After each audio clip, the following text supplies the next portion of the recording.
আসসালামাইকুম। আমি মোহাম্মদ সুমন আলী, পড়াশোনা করতেছি বরিশাল বিশ্ববিদ্যালয়ে। আশা করি তোমরা সকলে ভালো আছো। তোমাদের সবাইকে স্বাগতম আজকে আমাদের এই ক্লাসে। আজকে মূলত আমরা আলোচনা করব এইচএসসি অর্থনীতি প্রথম পত্রের তৃতীয় অধ্যায়ের 6 নম্বর পর্ব নিয়ে। অর্থাৎ এই অধ্যায়ের উপর আমরা ইতিপূর্বে 5টা পর্ব আলোচনা করেছি এবং আজকে আমরা তার সর্বশেষ পর্ব অর্থাৎ লাস্ট পর্ব বলা চলে সেটা নিয়ে আলোচনা করেছি এবং আলোচনা করব। এবং এই পর্বের মাধ্যমে আমরা মূলত আজকের এই যে অধ্যায়টা যেটা রয়েছে সেই অধ্যায়টা মূলত আমরা শেষ করে দেব। এই পরবর্তীতে আমরা চতুর্থ অধ্যায় নিয়ে আলোচনা শুরু করব এবং ধারাবাহিকভাবে আমরা এইভাবে পুরো অর্থনীতি বইটা তোমাদের ক্লাস নিয়ে শেষ করে দেওয়ার চেষ্টা করব।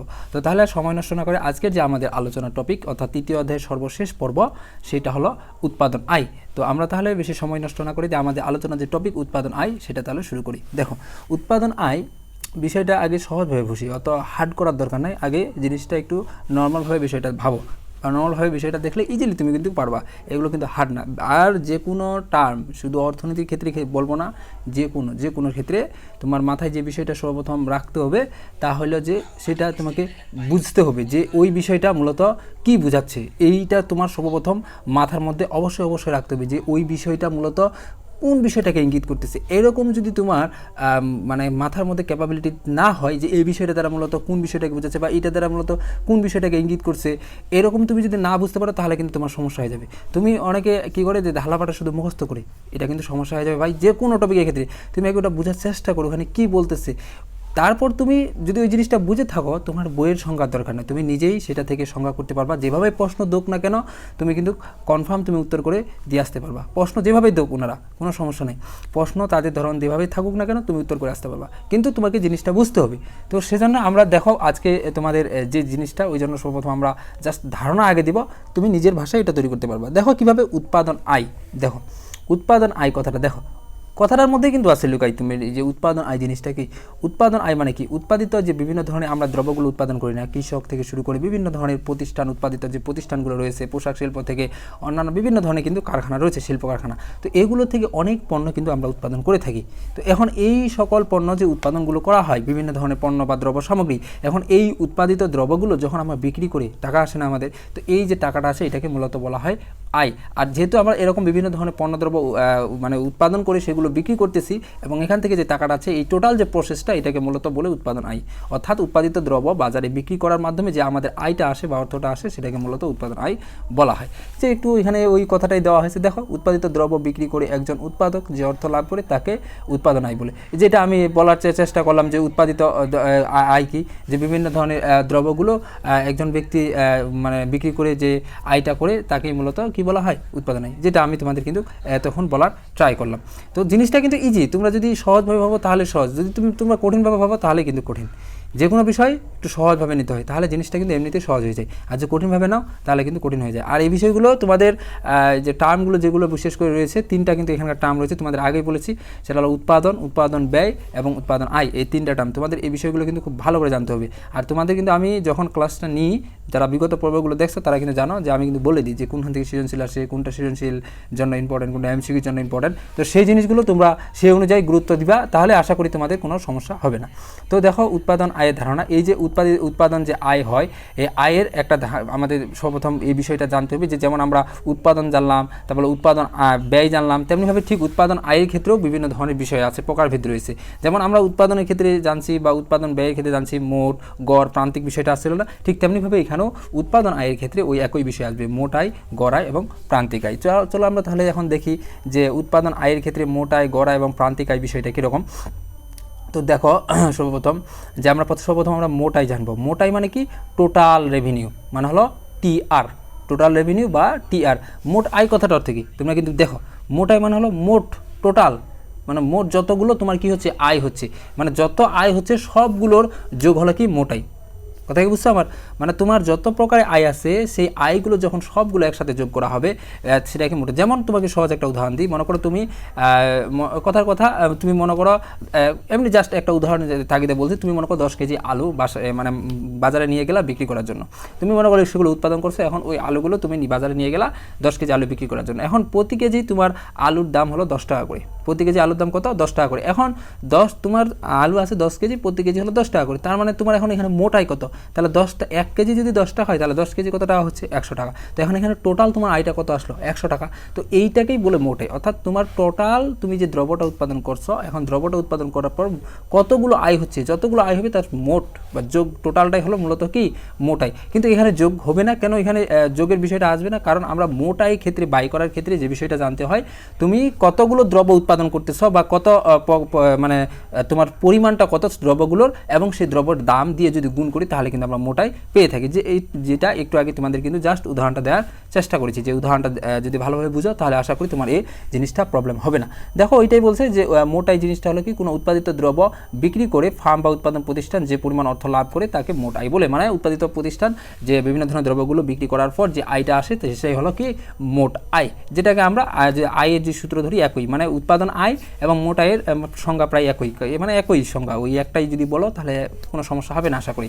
দেখো তাহলে মোট আয় টোটাল রেভিনিউ যে সূত্র সেটা হলো পি ইন্টু কিউ। কেন এই সূত্রটা, কারণ তোমার কতগুলো তোমার কাছে দ্রব্য আছে সেটা হলো কিউ কোয়ান্টিটি পরিমাণ, আর হলো পি হলো দাম, সেটা তুমি কত টাকা দামে সেই দ্রব্যটা তুমি বিক্রি করবা। এই দুইটা যদি গুণ করি তাহলে কিন্তু আমরা কতগুলো আয় আমাদের টাকা হবে সেই দ্রব্য থেকে আমরা কিন্তু ইজিলি কিন্তু জিনিসটা পেয়ে যাই, যেটা একটু আগে বললাম। মনে করো তোমার কাছে যে আরেকটা যদি উদাহরণ দিই, মনে করো তোমার কাছে 5টা কলম আছে, মানে প্রতিটা একটা কলমের দাম তোমার মনে করো 5 টাকা, তাহলে 5টা কলমের দাম কত হবে, আমরা কি করি তখন 5 × 5 গুণ দিই না, 5টা কলম, তার মানে 5টা কলম হলে তাহলে আমরা তখন 5 × 5 দিই, তাহলে কত টাকা হলো 25 টাকা হলো। এইভাবে মূলত আয়টা বের করি। এরপর দেখো হলো গড়াই।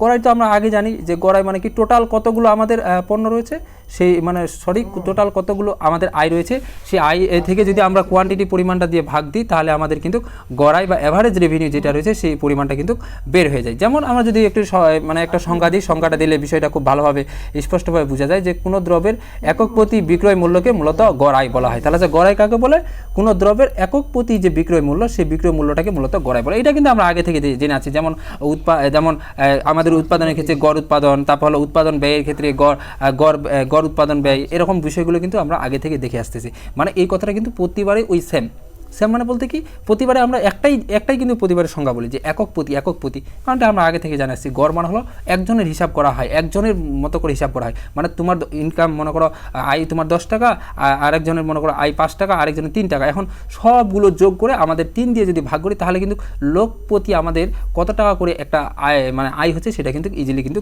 বিষয়টা কিন্তু বের করা যায়। এখন এই জিনিসটা কিন্তু একটা দেশের ক্ষেত্রে ব্যবহার করা হয়, দেশের বিভিন্ন ধরনের সমীক্ষা থেকে শুরু করে অন্যান্য ক্ষেত্রে কিন্তু এরকম এই যে অ্যাভারেজ জিনিসটা সবচেয়ে বেশি ব্যবহৃত হয়, কারণ এখানে লোক পিছু মানটা বেশি দরকার পড়ে। তো এরকম এখানে আমাদের গড় আয়ের ক্ষেত্রে ওই একই, কোনো দ্রব্যের একক প্রতি যে বিক্রয় মূল্য সেটাকে মূলত আমরা কি বলি, গড় আয় বলে থাকি, যেটা AR সমান অ্যাভারেজ রেভিনিউ সমান TR, মানে টোটাল রেভিনিউ, টোটাল কতগুলো আয় হচ্ছে আমাদের সেটা ভাগিত আমাদের কি কোয়ান্টিটি, মানে হলো পরিমাণ। তো এরপরে আমাদের সর্বশেষ যে সূত্রটা রয়েছে সেটা হলো প্রান্তিক আয়। দেখো প্রান্তিক আয়ের জিনিসটা কি, সেটা হলো মার্জিনাল রেভিনিউ। এগুলো কিন্তু তোমাদের পূর্ণরূপগুলো কিন্তু খুব ভালোভাবে জানতে হবে। কেন, কারণ এগুলো অনেকবার পরীক্ষায় আসে, বা তোমাকে পরীক্ষায় শুধু বলতে পারে যে MRA মান বের করো, বা তোমাকে বলতে পারে MC মান বের করো, বা তোমাকে বলতে পারে MPর মান বের করো। এভাবে কিন্তু তোমার বিভিন্ন ধরনের মানগুলো থাকবে, সংক্ষিপ্ত রূপগুলো। এখন তোমাকে কিন্তু সেই যে পূর্ণরূপগুলো যে জানে সেই কিন্তু পারবে। এখন এই জন্য তোমাকে কিন্তু পূর্ণরূপগুলো খুব ভালোভাবে মাথায় রাখতে হবে। দেখো প্রান্তিক আয় জিনিসটা কি, যেটাকে বলি আমরা মার্জিনাল রেভিনিউ বা MR।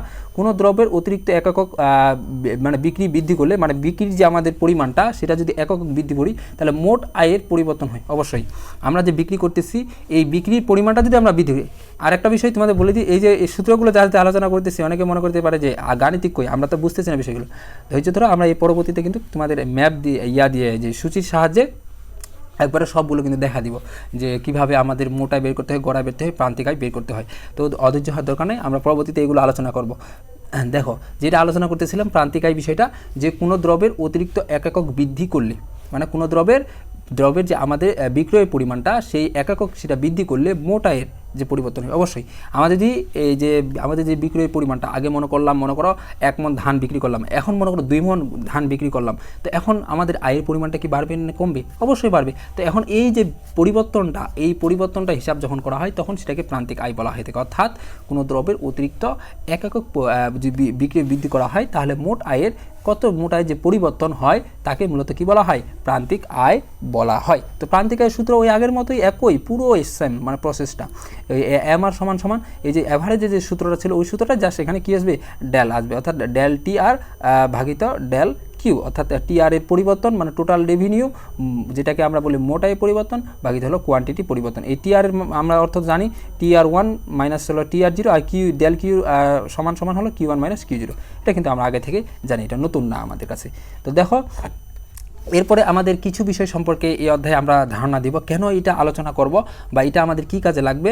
কারণ দেখো যখন আমরা চতুর্থ অধ্যায়ে আলোচনা করব সেই অধ্যায়টার নাম কিন্তু আমাদের বাজার। এখন এই অধ্যায়ে আমাদের অনেকগুলো চিত্র রয়েছে, যেই চিত্রগুলো আমাদের ওইখানে আমরা পুঙ্খানুপুঙ্খভাবে আলোচনা যদিও করব, কিন্তু ওই চিত্রটা প্রাথমিক একটা প্রসেস রয়েছে, সেই প্রসেসটা আমরা এখানে আলোচনা করব এই অধ্যায়ে। এবং এই প্রসেসটা যদি তুমি বুঝো তাহলে কিন্তু তোমার ওই চতুর্থ অধ্যায়ের ওই চিত্রগুলো বুঝতে খুব সুবিধা হবে। কারণ এখন এই পর্বটা এই জন্য সবচেয়ে বেশি গুরুত্বপূর্ণ, কারণ এই যে বিষয়গুলো যেগুলো এখন আলোচনা করবে এগুলো যদি না বুঝো তাহলে তোমার কিন্তু ওইখানে গিয়ে তোমার একটু সমস্যা হয়ে যাবে, তুমি কিন্তু ওই বিষয়গুলো বুঝতে পারবে না, কারণ ওই এটার সাথে ওটা কিন্তু রিলেটেড। তখন কিন্তু আমি যখন ওই চতুর্থ অধ্যায়ের ওই বাজারে বিভিন্ন ধরনের চিত্রগুলো আলোচনা করবো তখন কিন্তু বলবো যে এই পর্বটা আগে দেখবা, কারণ এটা অনেকটা গুরুত্বপূর্ণ, এটার সাথে একবারে পুরোপুরি রিলেটেড। আমি তোমাদের দেখাই দেবো যে চতুর্থ অধ্যায়ে কোন কোন চিত্রগুলো এই তৃতীয় অধ্যায়ের আমাদের এখানকার যে এখন যেটা আলোচনা করবো লাগবে, এই হুবহু ওইখানে থাকবে একেবারে এই প্রসেসটা এখানে যেটা আছে। দেখো তো বাজার এই জিনিসটা আগে সর্বপ্রথম ধারণার চেষ্টা করি, যদিও আমরা এটা বিস্তারিত একবারে খুব বিশ্লেষণ করে আমরা চতুর্থ অধ্যায়ে আলোচনা করবো একবারে ডিটেলসে, ইন ডিটেলস। দেখো বাজার নর্মাল জিনিসটা বোঝার চেষ্টা করি। বাজার অর্থনীতিতে বাজার বলতে কোনো নির্দিষ্ট স্থানকে বোঝায় না, বরং কোনো দ্রব্যকে বোঝায় যা ক্রেতা এবং বিক্রেতা প্রত্যক্ষ ও পরোক্ষ দর কষাকষির ভিত্তিতে ক্রয় বিক্রয় হয়। দেখো এইটা কিন্তু একবার এমসিকিউতে ভার্সিটি পরীক্ষা পর্যন্ত আসছিল, এই যে বাজার জিনিসটা, যে বাজার বলতে কি বোঝায়। বাজার কোনো নির্দিষ্ট স্থানকে কখনো বোঝায় না। আমরা যদিও সবাই মনে করি বাজার বলতে এই জায়গায় আছে মানে এটা একটা বাজার, অন্য একটা জায়গায় আছে ওইটা একটা বাজার, না, বাজার বলতে কখনো স্থানকে বোঝায় না। বাজার বলতে বোঝায় কোনো দ্রব্যটাকে কেন্দ্র করে যে বাজারটা, যেমন মনে করো গ্রামীণ পর্যায়ে যদি কোনো একটা দ্রব্য সেখানে বেচা কেনা হয়, সেই যে একটা বাজার সেটাকে আমরা সেই যে একটা মানে স্থান, সেই স্থানটাকে আমরা বাজার বলতে পারি। অর্থাৎ মূলত আমাদের দ্রব্যটাকে কেন্দ্র করে যে বাজারটা, সেটাই মূলত দ্রব্যতাকে কেন্দ্র করে যে কেনা বেচা, সেটাকে মূলত আমরা বাজার বলতে পারবো, নতুবা কিন্তু আমরা বাজার বলতে পারবো না। এখানে প্রত্যক্ষ পরোক্ষ দর কষাকষির ভিত্তিতে পণ্যদ্রব্যগুলো কি হয়, ক্রয় বিক্রয় হয়। তো এখন এই যে বাজার রয়েছে, এই প্রতিযোগিতার ভিত্তিতে মূলত আমরা বাজারকে দুটি ভাগে ভাগ করতে পারি। এক নম্বর হলো পূর্ণ প্রতিযোগিতামূলক বাজার, আর একটা হলো অপূর্ণ প্রতিযোগিতামূলক বাজার। আবারও বলছি এই বিষয়গুলো কিন্তু আমরা একবারে বিস্তারিত ইন ডিটেলসে একবার আলোচনা করবো তোমাদের চতুর্থ অধ্যায়ে। আবারও তো জাস্ট একটা ধারণা নেওয়ার চেষ্টা করো। দেখো পূর্ণ প্রতিযোগিতামূলক বাজারের মধ্যে মাথায় যে জিনিসটা সব থেকে বেশি রাখবা, যে বাজারে অসংখ্য ক্রেতা বিক্রেতা পূর্ণ প্রতিযোগিতার ভিত্তিতে একটি নির্দিষ্ট দাম, এখানে দামটা কি থাকবে, নির্দিষ্ট। এই কথাটা খুব ইম্পর্টেন্ট, যে পূর্ণ প্রতিযোগিতামূলক বাজারে কি থাকবে, দাম নির্দিষ্ট, মানে ফিক্সড দামটা থাকবে, নির্দিষ্ট দামে পণ্যদ্রব্য ক্রয় বিক্রয় করে তাকে পূর্ণ প্রতিযোগিতামূলক বাজার বলে। এবার যেমন সরকার থেকে আমরা দেখি না অনেক সময় কোনো দ্রব্যের বিভিন্ন ধরনের দামগুলো নির্দিষ্ট করে দেয়, এই দ্রব্যের দাম এটা এরকম যে বাজারগুলো, সেগুলো হলো পূর্ণ প্রতিযোগিতামূলক বাজার। আর অপূর্ণ প্রতিযোগিতামূলক বাজার কোনগুলো, যে বাজারে কখনো ক্রেতা বেশি, মানে কখনো ক্রেতা বাড়তেছে, কখনো বিক্রেতা বেশি, আবার অসম প্রতিযোগিতা, মানে প্রতিযোগিতা মানে কখনো বেশি হচ্ছে কখনো কম হচ্ছে, মানে উঁচুর সাথে নিচু, মানে ঠিক নাই এরকম প্রতিযোগিতাটা, সেটাকে বলছে অসম প্রতিযোগিতার ভিত্তিতে অনির্দিষ্ট দামে। এখানে দামটা কি থাকবে, অনির্দিষ্ট। আর পূর্ণ প্রতিযোগিতামূলক দামটা কি ছিল, নির্দিষ্ট। কেন এখানে অনির্দিষ্ট, কারণ এখানে কখনো ক্রেতা বেশি, কখনো বিক্রেতা বেশি, কখনো ক্রেতা চাহিদা থাকবে, কখনো বিক্রেতা চাহিদা, মানে এই জিনিসটা কখনো সমান হবে না। একটা ভারসাম্য অবস্থায় যে পৌঁছাবে, মানে স্বাভাবিক যে অবস্থায় পৌঁছাবে সেরকমটা আসবে না অপূর্ণ ক্ষেত্রে। আর পূর্ণ ক্ষেত্রে কিন্তু এটা থাকবে, ওই জন্য এখানে নির্দিষ্ট একটা প্রতিযোগিতা থাকে, মানে নির্দিষ্ট দাম থাকে। আর অপূর্ণ ক্ষেত্রে কিন্তু নির্দিষ্ট দাম থাকে না এখানে, সেজন্য আমরা দেখতে পাই এখানে অনির্দিষ্ট দামে পণ্য দ্রব্য ক্রয় বিক্রয় করা হয়, সেটাই মূলত হলো কি, অপূর্ণ প্রতিযোগিতামূলক বাজার। আশা করি বিষয়টা বুঝতে পারছো। তো এরপরে দেখো, এরপরে তোমাদের পরবর্তী অংশ যদি দেখানোর ট্রাই করি, আমাদের যদিও আজকের পর্বটা খুব একটা দীর্ঘায়িত হবে না, কারণ আমরা প্রায় সবগুলো আমাদের মূল আলোচনাগুলো শেষ করে ফেলছি ইতিপূর্বে। তো দেখো এখন যে আমাদের এই বিষয়টা কিন্তু খুব ভালোভাবে বুঝতে হবে। এখানে এই বিষয়টা থেকে মানে এখান থেকে এই সূচিটা থেকে পরীক্ষায় তোমাদের অনেকবার কিন্তু প্রশ্ন আসছে, তবে কম আসছে, খুব কম। বিগত পর্বটা বেশি ইম্পর্টেন্ট ছিল, বিগত 2-3টা পর্ব, সেই পর্বগুলো পরীক্ষাতে সবথেকে বেশি প্রশ্ন আসছে। তবে এই পর্বটা তোমার ভালো করে বুঝতে হবে, কারণ এটা চতুর্থ অধ্যায়ে এই বিষয়টা পারবা। এখান থেকে একটা চিত্র পাবো আমরা, ওই চিত্রটা চতুর্থ অধ্যায়ে আমাদের কাজে লাগবে। দেখো পূর্ণ প্রতিযোগিতামূলক বাজারে একটি ফার্মের টিআর, টোটাল রেভিনিউ, অর্থাৎ মোট আয়, গড় আয় এবং প্রান্তিক আয় কীভাবে নির্ণয় করব, সেই প্রসেসটা এখন তোমাদের দেখানোর ট্রাই করব। দেখো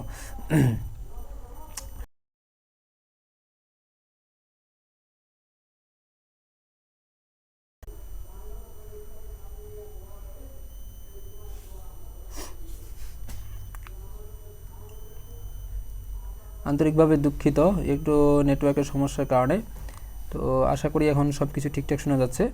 তো দেখো যে বিষয়টা ছিলাম আমরা, যে আমাদের এই যে আমাদের কিন্তু বাজার দুইটা দেখছি, একটা হলো পূর্ণ প্রতিযোগিতামূলক বাজার আর একটা হলো অপূর্ণ প্রতিযোগিতামূলক বাজার। তো এখন আমরা দুইটার জন্য দুইটা সূচি আঁকবো, দুইটা চিত্র আঁকবো। তো মানে দুইটা করি, 4টা চিত্র টোটাল হবে 2টা সূচি হবে এবং 4টা চিত্র হবে। তো দেখো আমরা সর্বপ্রথম পূর্ণ প্রতিযোগিতামূলক যে বাজার রয়েছে সেই বাজারটা আলোচনা করি। তো পূর্ণ প্রতিযোগিতামূলক বাজারের মধ্যে আমরা যদি সেই একটা সূচি তৈরি করি, সেই সূচিটা যদি লক্ষ্য করি, দেখো যে পূর্ণ প্রতিযোগিতামূলক বাজারে বিক্রয়ের পরিমাণ আগে সর্বপ্রথম এই যে কিউ 1 2 3 4 এভাবে 5 পর্যন্ত নিলাম। এখন এইগুলো কিন্তু নির্দিষ্ট করে থাকবে, তোমার এগুলো কিন্তু দেওয়া থাকবে। তারপর দাম যে রয়েছে, দামটাও তোমাকে পরীক্ষায় শুধু বলে দিবে একটা নির্দিষ্ট দামে বলতে তোমাকে বলে দিবে যে 5 টাকা দামে। এখন 5 টাকা তোমার দাম মানে কি, তখন 5 টাকা দাম মানে প্রত্যেক ক্ষেত্রে যখন বিক্রয়ের পরিমাণ ছিল 1 তখনও 5, যখন 2 তখনও 5, যখন 3 তখনও 5, তখন 4 তখনও 5, মানে সব সময় কী হবে 5 হবে। কেন হবে? কারণ আমরা একটু আগে বললাম পূর্ণ প্রতিযোগিতামূলক বাজারের দামটা কি নির্দিষ্ট, ফিক্সড, মানে একটা যেটা দাম থাকবে ওটা পরিবর্তন হবে না। আর যে অপূর্ণ প্রতিযোগিতামূলক বাজারে কিন্তু সেটা পরিবর্তন হবে। ওই জন্য আমরা দেখতে পাচ্ছি এখানে দাম যে রয়েছে, দাম সব সময় একই রয়েছে, 5 ওই 5ই আছে, কোনো পরিবর্তন হয় নাই। এখন আমরা মোটাই বের করব। মোটাইয়ের সূত্র আমরা কি, মোটাইয়ের সূত্র হলো TR = P × Q। মোটাইয়ের সূত্র এটা একটু আগে তোমাদের দেখাইছি, যে মোটাইয়ের যে সূত্রটা, সেই সূত্রটা দেখো। যে এখন যদি এটা আমরা যদি ক্যালকুলেশনটা করতে যাই, দেখো যে TR = P × Q, তার মানে আমরা প্রথমে গুণ করি, তাহলে এই যে আমাদের মান দেওয়া আছে, কিউ মান দেওয়া আছে, পি মান দেওয়া আছে, এগুলো কিন্তু পরীক্ষায় দেওয়া থাকবে, তোমাকে জাস্ট এখন গুণ করে বসাই দিতে হবে। তার মানে গুণ করো 5 একে 5, তারপর হলো 5 এর সাথে 2 গুণ করলো 10, 5 এর সাথে 3 গুণ করলে 15, 5 এর সাথে 4 হলো 20, 5 এর সাথে 5 হলো 25, মানগুলো পেয়ে গেলাম। এটা হলো আমাদের TR। এরপর হলো AR। এর মান কি, AR = আমরা জানি কি TR ভাগিত কিউ। TR এর মান কোনটা, এই যে TR আমরা পেয়ে গেছি। এখন পরীক্ষায় ওনারা চালাকি করে কি করতে পারে, যে তোমার এই যে TR এর মানটা দিবে না, ওনারা শুধু কিউ এবং পির মান দিবে, এটা মান দিয়ে তোমাকে বলবে যে AR মান বের করো বা MR এর মান বের করো। কথা কি বুঝছো?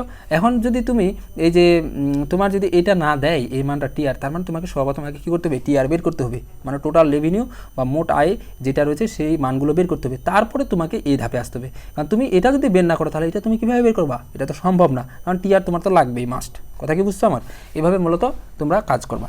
দেখো তারপরে আমরা এটা কিন্তু বের করলাম TR। এখন আমরা AR বাড়ি করি। AR এর সূত্র কি, TR ভাগিত কিউ। তাহলে TR মান তো আমরা পেয়ে গেছি, বাই করলাম একটু আগে। এরপর হলো ভাগিত হলো কিউর মান কত, এই যে কিউ মান দেওয়া আছে, তার মানে আমাদের উপরে এই যে TR হবে, নিচে হলো কিউ। তার মানে ভাগ করো, 1 এর সাথে 5 ভাগ করলে 5ই হবে, 2 এর সাথে 10 ভাগ করলে 5ই হবে, 3 এর সাথে 15 যদি ভাগ করি তাহলে কত হবে 5, 4 এর সাথে 20 ওই 5ই, 5 এর সাথে 25 ভাগ করলে ওই 5ই আমাদের হচ্ছে। তার মানে এখানে আমাদের দাম এবং AR এর মান কিন্তু একই পাচ্ছি আপাতত। এখন সর্বশেষ আমরা প্রান্তিক আয় যে আছে আমাদের, এখন প্রান্তিক আয় বের করি। প্রান্তিক আয়ের সূত্র কি, প্রান্তিক আয়ের সূত্র হলো TR ভাগিত ডেল কিউ।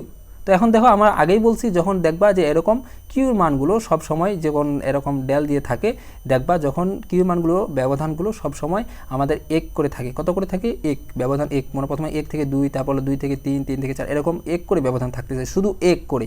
তখন আর অত ক্যালকুলেশন করার দরকার, তখন শুধু এই যে TR যেটা রয়েছে সেই TRটা জাস্ট বিয়োগ করে দিবা। কি করে দিবা, মানে নিচেরটা থেকে উপরেরটা শুধু বিয়োগ করে দিবা। কথা বুঝছো?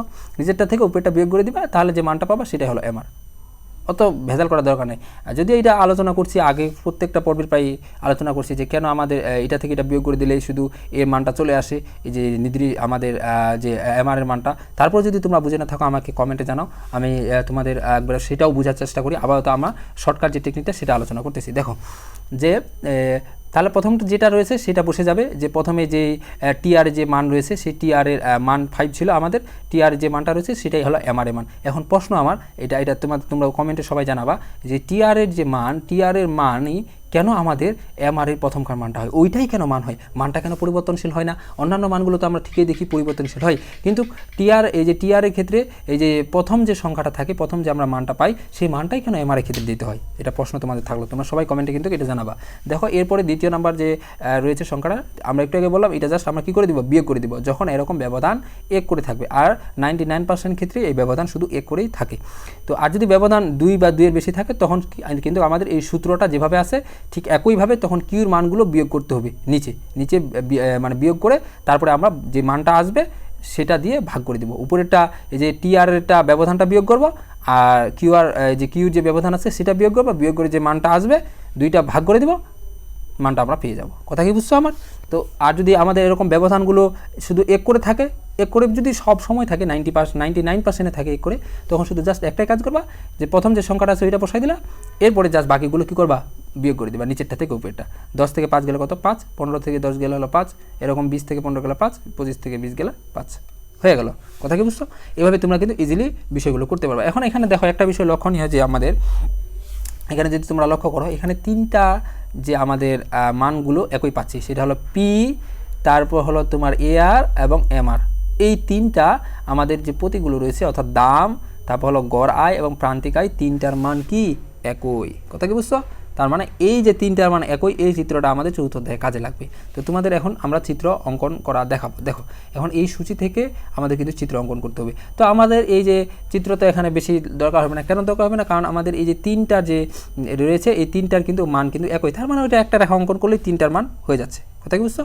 আর এখানে জাস্ট আমাদের টিআর রেখা আরেকটা নতুন করে অঙ্কন করতে হবে। দেখো টিআর রেখা যদি অঙ্কন করি, আমাদের টিআর এর ক্ষেত্রে যদি লক্ষ্য করি, এই যে টিআর এর সর্বনিম্ন কত 5, সর্বোচ্চ কত 25, তার মানে আমরা ব্যবধান যদি 5 করে ধরি, টিআরের ক্ষেত্রে না খুব সুন্দর হয়, 5 করে ধরলে খুব ভালো হয়। একটা 10 করে ধরলে হবে, কোনো সমস্যা নেই, কিন্তু 5 করে ধরলে সবচেয়ে বেস্ট হয়।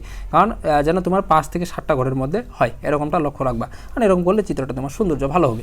আর যেহেতু আমাদের এই ঘরগুলো নির্দিষ্ট করে আছে 5 করে, মানে পুরোপুরি একবারে ঘরের সাথে মিলবে, 5 করে ব্যবধান যদি ধরি তাহলে 5, 10 একবার পুরোপুরি যে ঘরটা নিব সেই ঘরের সাথে মিলবে, তার মানে আরও চিত্রটা খুব সুন্দর হবে। তো প্রথমে আমরা 5 ধরলাম, তারপর এরপর হলো 10, তারপর হলো 15, তারপর 20, 25। আর এই ব্যবধানগুলো অলওয়েজ সমান ধরবা। কী ধরবা? দূরত্ব যেমন সমান থাকবে, এখান থেকে এটা যতটুকু দূরত্ব, এখান থেকে এটা ততটুকু দূরত্ব সেম, একই দূরত্ব। আর ব্যবধানগুলোও একই নিতে হবে, একবারে পুরোপুরি ব্যবধানগুলো। যেমন এখানে আমরা 0 থেকে 5 নিছি, এখান থেকে 5 থেকে 10 হলো, এখানেও কত ব্যবধান ছিল 5, 10 থেকে 15 এখানে কত ব্যবধান ছিল 5। এরকম দূরত্ব যেমন সমান হবে প্রত্যেকটা থেকে প্রত্যেকটার, ঠিক তেমনিভাবে এগুলোর যে আমাদের ব্যবধানগুলো রয়েছে সেই ব্যবধানগুলো একই নিতে হবে। কথা কি বুঝতে পারছো? এরপরে দেখো, এরপরে আমাদের ভূমি অক্ষে আমাদের কোয়ান্টিটি পরিমাণগুলো নেব। কত পর্যন্ত আছে? 5 পর্যন্ত আছে। সর্বনিম্ন হলো 1 নিলাম, তারপর হলো 2, 3, 4, 5, এভাবে আমরা সবগুলো কিন্তু পরিমাণগুলো নিয়ে নিলাম। দেখো যখন কোয়ান্টিটি ছিল আমাদের 1, তখন হলো টিআর এর মান কত 5, তার মানে 1 মানে কিউব থেকে টানবো আর 5 থেকে টানবো, দুইটা রেখা যে জায়গায় মিলিত হবে এখানে একটা বিন্দু নেব। এরকম দুই কোয়ান্টিটি পরিমাণ যখন 2, মানে হলো এই যে বিক্রয় পরিমাণ যখন 2, সেখান থেকে একটা রেখা টানবো। এদিকে যে 10 রয়েছে টিআর, সেখান থেকে একটা রেখা টানবো। 2 রেখা যেখানে মিলিত হবে এখানে একটা বিন্দু নেব। এভাবে ঠিক 3 থেকে এদিকে 15 থেকে এরকম আমরা কিন্তু বিভিন্ন বিন্দুগুলো পাবো। এখন এই যে প্রত্যেকটা বিন্দু পাবো, এই প্রত্যেকটা বিন্দু এখন আমরা একবার একটা ওই প্রত্যেকটা বিন্দু যাতে স্পর্শ হয় সেরকম করে একটা রেখা টানবো, এবং এটা হবে স্ট্রেট লাইন বা সোজা একটা সরল রেখা কিন্তু আমাদের হবে, যে রেখাটা বাম থেকে ডানে কী হবে ঊর্ধ্বগামী হবে। কথা কি বুঝছো? এভাবে তোমরা মূলত এই যে তোমাদের টিআর যে রেখাটা সেই রেখাটা অঙ্কন করবা। আর আমাদের আরেকটা রেখা অঙ্কন করতে হবে। এই রেখাটা অনেক ইজি, কেন? কারণ এটার ক্ষেত্রে আমাদের দাম এবং গড় আয় এবং প্রান্তিক আয় তিনটার মান একই, মানে তিনটার মানই শুধু 5 রয়েছে, তার মানে একটা নির্দিষ্ট একটাই মান শুধু। তার মানে আমাদের এআর এবং এমআর নিলাম, উপরে হলো 5 আর নিচে হলো এই যে কোয়ান্টিটি যে বিভিন্ন ধরনের পরিমাণগুলো রয়েছে সেই কোয়ান্টিটি বিভিন্ন ধরনের পরিমাণগুলো নিলাম, সেটা হলো 5 পর্যন্ত আমাদের আছে। তার মানে যখন 1 ছিল তখন পি এবং এ আর এম আর মান কত 5, তখন দিলাম ওই 5 তো একটাই, তার মানে একটা স্ট্রেট লাইন হবে। ওইটা দিয়ে জাস্ট আমরা এই যে সংখ্যাগুলোর সাথে মিলাই দেবো। 2 এর সাথেও 5, 3 এর সাথেও 5, 4 এর সাথেও 5, 5 এর সাথেও 5। তার মানে এই রেখাটা হয় ভূমি অক্ষে সমান্তরাল, অর্থাৎ পি এ আর সমান সমান এ এম আর। এই রেখাটা হয় স্বল্পকালীন একটা বাজারে, এই রেখাটা হয় মূলত ভূমি অক্ষের সমান্তরাল। তো এই কথাগুলো এখানে এই যে ব্যাখ্যা করছি যে পূর্ণপ্রতিযোগিতামূলক বাজারে টিআর রেখা বাম থেকে ডানে ঊর্ধ্বগামী হয়, আর পূর্ণপ্রতিযোগিতামূলক বাজারে এই ভূমি অক্ষের সমান্তরাল এবং সবগুলোর মান সমান হয়, যেটা একটু আগে আমি বললাম। তো এরপরে আমাদের আরেকটা চিত্র আছে, সেটা হলো যে সূচি আছে, সেটা যেটা একটু আগে বললাম যে পূর্ণ প্রতিযোগিতামূলক যেমন জানলাম, ঠিক তেমনিভাবে একইভাবে অপূর্ণ প্রতিযোগিতামূলক বিষয়টা আমাদের জানতে হবে। সেই অপূর্ণ প্রতিযোগিতামূলক বাজারে একটা ফার্মের টিআর, এআর এবং এমআর আমাদের নির্ণয় করতে হবে। এটা গেল পূর্ণ প্রতিযোগিতামূলক বাজার। আর অপূর্ণ প্রতিযোগিতামূলক বাজারে আবার আমাদের নতুন করে কেন শিখতে হচ্ছে আলাদা করে? কারণ দেখো আমরা পূর্ণ প্রতিযোগিতামূলক বাজারে কী জানছিলাম? দামটা নির্দিষ্ট, ওইখানে একটা ফিক্সড দাম ছিল, কিন্তু অপূর্ণতে তো এরকমটা থাকবে না। অপূর্ণতে তোমার দামের কিন্তু পরিবর্তন হবে, এখানে বিভিন্ন দাম হবে। এজন্য মূলত তখন আমাদের এখান থেকে টিআর, এআর এবং এমআর এই মানগুলো কিন্তু পরিবর্তনশীল হবে। এজন্য মূলত আমাদের অপূর্ণ প্রতিযোগিতামূলক বাজারে আবার নতুন করে একটা সূচি অঙ্কন করতে হচ্ছে এবং চিত্রটা তোমাদের দেখানো হচ্ছে। দেখো এখানে বিক্রয় পরিমাণ এরকম ধরলাম, আগের মতোই 1 2 3 4 5 পর্যন্ত ধরলাম। এখন দামটা দেখো, দামটা এখানে কিন্তু পরিবর্তনশীল হয়েছে। প্রথমে 10 ছিল, তারপর 9, তারপর 8, 7, 6। প্রতিবারই কিন্তু যখন পূর্ণ প্রতিযোগিতামূলক আলোচনা করছিলাম তখন কিন্তু প্রথম 10, তারপরে 10, 10, 10, প্রতিবারই 10 করেছিল। কিন্তু যখন অপূর্ণ আলোচনা করতেছি তখন কিন্তু প্রতিবারে আমরা 10 করতে পারতেছি না, তখন কিন্তু দামটা কিন্তু আমাদের কমতেছে, বা যেটাই হোক এখানে কমতেছে, কিন্তু অনেক সময় বাড়তেও পারে। কথা কি বুঝছো? এভাবে কিন্তু হইতে পারে তোমার যেটাই হোক, এখন যেভাবে থাকুক তোমার ওটা দেখার বিষয় নয়, তোমার এরকম দামটা তোমার দেওয়া থাকবে, তখন কোয়ান্টিটি পরিমাণটা দেওয়া থাকবে, এখন তোমাকে মোটাই বের করতে হবে। মোটাইয়ের সূত্র কি, তুমি সূত্র মনে রাখবা, শেষ। টি আর সমান সমান পি ইন্টু কিউ, তার মানে এখানে কি পি মান আছে কিউ মান আছে, দুইটা গুণ করে দিবা, 10 একে 10, 9 দুগুণে 18, তারপর 8 3 কত 24, 7 4 28, আর 6 5 হলো 30, হয়ে গেল। এরপর হলো গড়াইয়ের সূত্র কি, এ আর সমান সমান টি আর ভাগিত কিউ, তার মানে টি আর মান আমরা আছে, টি আর পেয়ে গেলাম, যদি না থাকে আগে বার করবা, আর থাকলে তো কোনো কথাই নেই। তো টি আর মানগুলো থাকলো, আর নিচে হলো কিউর মান তো আমাদের আছে, দেখো তার মানে ভাগ দেয়। এখন 1 থেকে 10 ভাগ দিলেই 10ই হবে, 2 থেকে 18 ভাগ দিলে 9, 3 থেকে 24 যদি ভাগ দিই, 24 ভাগিত 3 দিলে হলো 8, তারপর 28 ভাগিত 4 দিলে হলো 7, আর 30 ভাগিত যদি 5 দিই তাহলে হবে 6। তো আমরা কিন্তু আমাদের মানগুলো পেয়ে গেলাম গড়াই। এবার হলো আমার প্রান্তিক ওই আগের মতোই, যদি আমরা দেখতেছি এগুলো ক্রমানুসারে আছে, তার মানে আমাদের জাস্ট টিআরটা এখন বিয়োগ করে দিব। প্রথমটা যেটা আছে 10 থাকলো, এরপর 18 থেকে 10 গেলে 8, 24 থেকে 18 গেলে 6, 28 থেকে 24 গেলে হলো 4, 30 থেকে 28 গেলে হলো 2। ইজি, কিন্তু অনেক ইজি, ওই আগেরটার মতোই, জাস্ট এখানে একটু চিত্রটা ভিন্ন হবে। কেন ভিন্ন হবে? কারণ এখানে আমরা গত পর্বে যে পূর্ণ প্রতিযোগিতামূলক বাজারে যে সূচিটা অঙ্কন করলাম, সেখানে দেখছিলাম যে পি, এই যে পি, তারপর হলো গড় আয়, এই যে গড় আয় এবং তোমার হলো প্রান্তিক আয়, এই তিনটার মান কি ছিল? একই ছিল। কিন্তু এখানে একটু ভিন্নতা রয়েছে। এখানে দেখো, এখানে আমাদের তিনটার মান একই নাই, এখানে আমাদের এই যে শুধু দুইটার মান একই পাচ্ছি। সেটা কি? এই যে দাম, আমাদের যে দাম রয়েছে, এই দাম এবং আমাদের এআর অর্থাৎ অ্যাভারেজ রেভিনিউ অর্থাৎ গড়াই, অর্থাৎ দাম এবং গড়াই, এই দুইটার মানে কি পাচ্ছি? শুধু একই পাচ্ছি। কিন্তু বাকিগুলোর মান আমাদের ভিন্ন আসতেছে, আলাদা, একই কিন্তু না। দেখো এগুলোর সাথে এগুলো কিন্তু মিল আছে? নাই। মানে এই দুইটাই শুধু একই, যে দাম এবং গড় আয় যেটা, আর আমাদের প্রান্তিক আয় এবং মোটাই সবগুলো এগুলো কিন্তু আলাদা আলাদা সংখ্যা প্রতীকগুলো। তো ওই জন্য আমাদের সেজন্য বিষয়টা কিন্তু একটু আলাদা হবে। দেখো এখন আমার চিত্র যদি অঙ্কন করি, যে প্রথমে আমাদের টি আর টোটাল রেভিনিউ, এই চিত্রটা অঙ্কন করবো ওই আগের মতোই। ভূমি অক্ষে আমাদের কোয়ান্টিটি পরিমাণ নিব, আর এরপর হলো লম্ব অক্ষে আমাদের এই যে টি আর যে মানগুলো রয়েছে দেখবো, সর্বোচ্চ কত? সর্বোচ্চ 30, সর্বনিম্ন কত? সর্বনিম্ন হলো 10। তার মানে আমরা 10 করে নিলেও হবে, যদি আমরা 5 করে নিই তাও হবে, কোনো সমস্যা নেই। তো 5 করে নিলে একটু বেশি ভালো হয়, চিত্রটা সৌন্দর্য ভালো হবে আর কি, যেহেতু এখানে প্রতীকগুলো খুব কম কম করে আসছে, বেশি বড় নাই। যদি 50 থাকতো তাহলে আমরা 10 করে নিতাম, কারণ তখন ভালো হইতো 10 করে নিলে। তো দেখো আমরা 5 করে নিলাম, এরকম ব্যবধানগুলো 5, 10, 15, 20, 25, 30 নিলাম। এখন জাস্ট সংখ্যাগুলো আগের মতো মেলাবো। যখন কোয়ান্টিটি পরিমাণ ছিল 1, তখন টিআর এর মান 10, 1 এর সাথে 10 মেলালাম, 2 এর সাথে হলো, দেখো 2 এর সাথে 18, তারপর হলো 3 এর সাথে হলো 25, এভাবে প্রত্যেকটা বিন্দুগুলো মেনালাম। এবং প্রত্যেকটা বিন্দু হওয়ার পর একটা রেখা টানবো, যে রেখাটা আমরা এরকম আমাদের বাম থেকে ডানে দিকে যাবে। কিন্তু এই রেখাটা একটু ভিন্নতা রয়েছে, সেই ব্যাখ্যাটা যদি আমরা দেখি, দেখো অপূর্ণ প্রতিযোগিতামূলক বাজারে মোট আয় রেখা টিআর প্রথমে বাম থেকে ডানে ঊর্ধ্বগামী হবে। এই যে প্রথমে বাম থেকে ডানে কি হচ্ছে? ঊর্ধ্বগামী হচ্ছে, তারপর আবার বাম থেকে ডানে নিম্নগামী হবে। অর্থাৎ এই রেখাটা মূলত, ঠিক আছে, এইদিকে এই দিক বাম থেকে ডানে ঊর্ধ্বগামী হচ্ছে, কিন্তু একসময় কী হবে? এই রেখাটা এই উপরে একটা নির্দিষ্ট পর্যায়ে যাওয়ার পর এভাবে নিচের দিকে নামতে থাকবে। কথা কি বুঝছো? এই জন্য বলছে ঊর্ধ্বগামী হয়, তারপর আবার একসময় বাম থেকে ডানে কী হয়? নিম্নগামী হয়। আশা করি বুঝতে পারছো।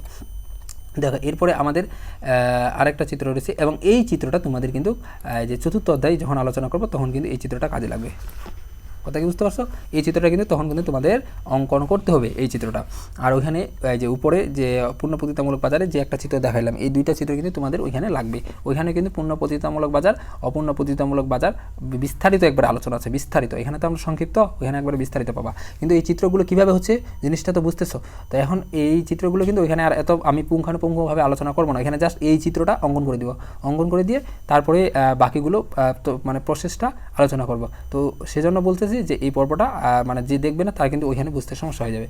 দেখো আমাদের এখন আমরা বাকি যে রেখাগুলো সেগুলো অঙ্কন করবো। বাকি কোনটা রয়েছে? আমাদের পি এবং এআর, এটা তো দুইটা, তো একটাই রেখা অঙ্কন করলে হয়ে যাবে। আর একটা রয়েছে হলো এমআর, এই রেখাটা আমাদের অঙ্কন করতে হবে। দেখো আমরা প্রথমে যে একটা করে অঙ্কন করবো, পরীক্ষায় কিন্তু একসাথে দুইটা অঙ্কন করার দরকার নেই, কারণ একসাথে দুইটা তুমি করলে এলোমেলো হয়ে যাবে। প্রথমে আগে তুমি কি করবা, যে কিউ এর সাথে তুমি যে দাম যে রয়েছে আমাদের, দেখো যে আমাদের এই যে দুইটা কিন্তু আমরা দেখতে পাচ্ছি, একটা হলো দাম আর একটা হলো আমাদের এই যে এবং গড়াই, তো দুইটা মান তো একই আমাদের, তো একটা ধরলেই তো হয়ে গেল, সমস্যা তো একই, তো এই যে বিষয় তো একই দুইটাই। তো দেখো আমার প্রথমে ছিল কোয়ান্টিটি যখন 1, তখন হলো দাম এবং যে এ আর মান কত ছিল? 10, তার মানে 1 এর সাথে 10 একটা বিন্দু পাইলাম। তারপর 2 এর সাথে কত? 2 থেকে একটা রেখা টানবো, আর এদিকে কত আছে? এদিকে হলো 9 থেকে একটা রেখা টানবো, এই যে একটা বিন্দু পাইলাম। তারপর এরপর হলো 3 এর সাথে কত? 8 থেকে একটা টানবো, এদিকে 8 থেকে টানবো, আর একটা পাইলাম। এদিকে 4 থেকে টানবো একটা, আর এদিক থেকে হলো কত আছে 7, এই 7 মানে 6-এর একটু উপরেই, 6 থেকে একটা টানবো, এরকম রেখাগুলো টানবো। এদিকেও ঠিক একই 5 থেকে টানবো, এদিকে হলো 6 থেকে রেখাগুলো টানবো। এখন দেখো এই যে আমাদের লম্ব অক্ষে AR এবং MR যে মানগুলো ধরছি, এখানে কিন্তু ব্যবধানটা অনেক কম করে ধরা হয়েছে। কেন ধরা হয়েছে এটাও কিন্তু লক্ষণীয় একটা বিষয়, কারণ আমাদের এখানে সর্বোচ্চ কত 10, সর্বনিম্ন কত 6, তার মানে আমরা যদি 2 করে ধরি চিত্রটা কিন্তু খুব সুন্দর হয়। এখন এগুলো হলো কমন সেন্সের বিষয়, এগুলো তোমাকে যে বলে দিব প্রতিবারে তুমি 5 করে ধরবা, 10 করে ধরবা ব্যবধান, এরকমটা না। তোমাকে অবস্থা দেখে, অবস্থার প্রেক্ষিতে তোমাকে এই মানগুলো ধরতে হবে। এখন এখানে যদি তোমার 100 থাকে, তখন কি তুমি 2 করে ধরলে হবে? তখন কিন্তু হবে না, তখন তোমাকে 10 করে ধরতে হবে, বা তুমি 15, 20 করে ধরতে হবে, বা 15 করে ধরতে হবে, এরকম বেশি করে কিন্তু তখন ধরতে হবে। যখন মনে করো দেখবা 50, তখন 10 করে ধরবা, যখন মনে করো দেখবা এরকম 10, তখন তোমাকে 2 করে ধরতে হবে। এটা কমন সেন্সের বিষয় কিন্তু। তো এরকম আমরা সেই একইভাবে সেই মানগুলো ধরছি। এখন এই যে বিন্দুগুলো আমরা পাবো, তখন এই বিন্দুগুলো একটা সোজা স্ট্রেট লাইন হবে, যে স্ট্রেট লাইনটা বাম থেকে ডানে নিম্নগামী হবে, এবং এই রেখাটা হলো তোমার P = AR, এই রেখাটা। এরপরে আমাদের আরেকটা রেখা রয়েছে, ওই একইভাবে সেম, একবারে কোনো ভিন্নতা নেই, ওই একই প্রসেস। যে প্রথমে এই যে নিচে হলো কোয়ান্টিটি পরিমাণগুলো, আর লম্ব অক্ষে তোমার হলো এই যে কী রয়েছে আমাদের MR রয়েছে, MR এর মানগুলো যখন 1 ছিল তখন MR কত 10, 1-এর সাথে এই যে 10, তখন এই একই বিন্দু, ওই বিন্দু আগে যেটা পেয়েছিলাম। 2-এর সাথে কত 8, 2 থেকে টানবো, এদিকে 8 থেকে টানবো, এই যে একটা বিন্দু পাইলাম 2টা, তো এদিকে তারপর হলো 3, 3-এর সাথে কত 3, আর এদিকে হলো কত, এদিকে হলো 6, 3 থেকে একটা রেখা টানবো, এদিকে এই যে 6 থেকে একটা রেখা টানবো, এবং 2টা রেখা যে জায়গায় মিলিত হবে ওইখানে একটা বিন্দু নেব। তো এরকম প্রত্যেকটা ক্ষেত্রে বিন্দুগুলো নেওয়ার পর আমরা একটা সোজা একবারে স্ট্রেট লাইন টানবো, যে রেখাটা আমাদের MR রেখা। কথা কি বুঝছো? এভাবে মূলত তোমাকে কিন্তু চিত্রগুলো অঙ্কন করতে হবে।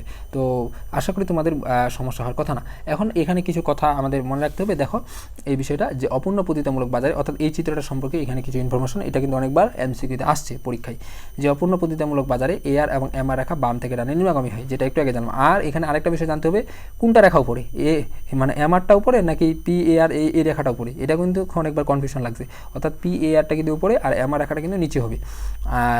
মূলক এবং বাজারে বাম থেকে ডানে নিম্নগামী হয়, যেটা একটু আগে বললাম। এবং তবে AR এর তুলনায় MR বেশি হারে নিম্ন, মানে AR যে হারে নিম্নগামী হয় তার তুলনায় MR বেশি হারে নিম্নগামী, মানে এটা বেশি হারে নিম্নগামী হচ্ছে। কারণ এটা দেখো, এটা ঢালটা একটু বেশি, এটা ঢালটা কম। তো ঢালও বেশি মানে কি, যে তুমি দেখো যে পাহাড়ে ঢালও বেশি, ওইখানে কোনো একটি জিনিস দাও দেখে ওটা তাড়াতাড়ি গড়িয়ে পড়বে না নিচে, অবশ্যই তাড়াতাড়ি কিন্তু গড়াই পড়বে। আর যেটা ঢাল কম ওইটা কিন্তু দেরি হবে। ওই জন্য বলছে AR এই তুলনায় MR বেশি নিম্নগামী, এটা হলো বেশি নিম্নগামী হয়। অর্থাৎ আমরা বলতে পারি MR = হাফ AR, মানে MRটার মানে যেটা রয়েছে সে মানে এটা মানে MR এর অর্ধেক হলো AR, মানে এটার পরিমাণটার। তো ওই জন্য আমরা বলতে পারি AR = 2 MR, কারণ এটা আমরা কারণ AR উপরে এখানে থাকলো, আর এখানে আমরা যদি গুণ করি, যেটা আমরা আগে থেকে জানি যে যখন সমান চিহ্ন থাকে তখন কিন্তু আমাদের কোণাকোণি কিন্তু গুণ করতে হয়। তার মানে এটা যদি ক্যালকুলেশনটা তোমাদের দেখাই দিই একবারে, তাহলে তোমাদের বুঝতে সুবিধা হবে। তো এইটার অর্থ, এই লাইনটা একটু উপরে দেখাই দিই ভালোভাবে। দেখো এই লাইনটা বিষয়টা হলো এখানে সংক্ষেপে একটু দিছি আর কি, তোমাদের এই জন্য বুঝতে সমস্যা হতে পারে। যে MR দিলা, তারপর সমান চিহ্ন, এখানে মনে করো এই লাইনটা নেই, আপাতত এই লাইনটা নাই, MR = এখানে হাফ AR, এটা অর্থ কী হয় দেখো, মানে AR মানে MRটা হলো AR এর মানে ARটা অর্ধেক, এই বিষয়টা মানে হলো AR দুইটা মিলে হলো একটা MR, এরকম বিষয়টা বোঝাচ্ছে আর কি। দেখো MR = তাহলে হাফ AR যখন থাকবে তখন মানে MR এর অর্ধেক হলো AR, এটা বোঝাচ্ছে। তো AR তখন এরকম গুণ আকারে আছে, তার মানে কি এটা 1-এর সাথে গুণ না, কোনো একটা সংখ্যা যখন এরকম গুণ আকারে থাকে, তার আমরা তখন সেটা কী করি, উপরের সাথে গুণ করি। তার মানে এখানে কী হবে, AR ভাগ 2। আর যখন এরকম থাকে তখন আমাদের নিচে কোনো সংখ্যা নাই, মানে কি নিচে কোনো সংখ্যা নাই মানে 1 আছে, তার মানে আমরা এটা তখন নিচে আমাদের 1-এর সাথে যদি AR যদি গুণ করি, কি হয়, AR হয়, AR থাকলো, মানে হলো অ্যাভারেজ রেভিনিউ AR সমান, আর এখানে MR এর সাথে যদি 2 গুণ করি তাহলে কী হবে, 2MR। এই ছিল মূলত এই যে আমাদের সর্বশেষ এটা কিন্তু একটু সংক্ষেপে করে দিছে, এই জন্য একটু বুঝতে সমস্যা হতে পারে। তো এই ছিল মূলত আমাদের আজকের তৃতীয় অধ্যায়ের সর্বশেষ পর্ব। আশা করি তোমরা সকলে বুঝতে পারছো।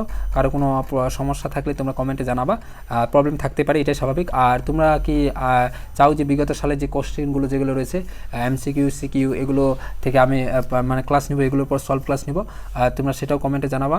তো তোমাদের যেটা প্রয়োজন হবে, বিভিন্ন টপিক যে কোনো সাবজেক্টের তোমাদের যেটাই প্রয়োজন হবে তোমরা জাস্ট আমাদের কমেন্টে জানাবা, কোন টপিকের উপর ক্লাসটা বা কোন বিষয়ের উপর, আমরা সেগুলো প্রোভাইড করার চেষ্টা করবো। তো তাহলে আজকে এই পর্বটা এখানে শেষ করতেছি, দেখা হবে তোমাদের সাথে পরবর্তীতে নতুন কোনো পর্বে নতুন কোনো টপিক নিয়ে। ততক্ষণ পর্যন্ত সবাই ভালো থাকো, সুস্থ থাকো।